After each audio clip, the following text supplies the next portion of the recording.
രാജീവ് ചന്ദ്രശേഖരനെതിരായ ഭൂമി കുംഭകോണത്തിൽ ഹൈക്കോടതി മേൽനോട്ടത്തിൽ പ്രത്യേക അന്വേഷണം വേണമെന്ന് CPIM സംസ്ഥാന സെക്രട്ടറി MV ഗോവിന്ദൻ മാസ്റ്റർ ആവശ്യപ്പെട്ടു. ഗവൺമെന്റിന്റെ പണം, ഗവൺമെന്റിന്റെ സ്വത്ത് വിൽക്കാൻ അനുവാദം കൊടുത്തു, പണയം വെക്കാൻ അനുവാദം കൊടുത്തില്ല. യഥാർത്ഥത്തിൽ പണയം വെക്കാൻ അനുവാദം കൊടുത്തു, അത് വെച്ച് വിൽക്കുകയും ചെയ്തു. ഇങ്ങനെയുള്ളൊരു കൊള്ള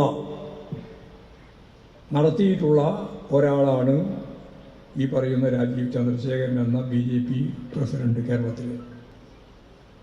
കേരളത്തിലെ രാഷ്ട്രീയ പാർട്ടിയുടെ പ്രസിഡന്റായിട്ട് സാധാരണയിൽ നിന്ന് വ്യത്യസ്തമായി ഒരു വലിയ പണക്കാരൻ മാത്രം പറഞ്ഞ ഇന്ത്യയിലെ കുത്തക മുതലാളിമാരിൽ ഒരാൾ അതിൻ്റെ നേതൃത്വ സ്ഥാനത്തേക്ക്, അവിടെ കർണാടകത്തിലെ പ്രധാനപ്പെട്ട ചാനൽ വാങ്ങി, കേരളത്തിലെ ചാനൽ വാങ്ങി, ഏഷ്യാനെറ്റ് വാങ്ങി. വെറുതെ വാങ്ങിയതല്ല, ഇതെല്ലാമാണ് ഈ പണം, കള്ളപ്പണം. 500 കോടി ഉറുപ്പിയാണ് ഇതിൻ്റെ ഭാഗമായിട്ടുള്ള കൊള്ള. 500 കോടി ഉറുപ്പിക. രേഖാപരമായിട്ട് തന്നെ 331 കോടി ഉറുപ്പിയുടെ വിൽപ്പന നടന്നു എന്നാണ് രേഖ. BJP നേതൃത്വത്തിൽ തന്നെ വലിയ രീതിയിൽ അമർഷമുണ്ട്. ഞാൻ സമഗ്രമായൊരു അന്വേഷണം നടത്തണമെന്നേ പറയുന്നുള്ളൂ. SIT അന്വേഷണം നടത്തണം.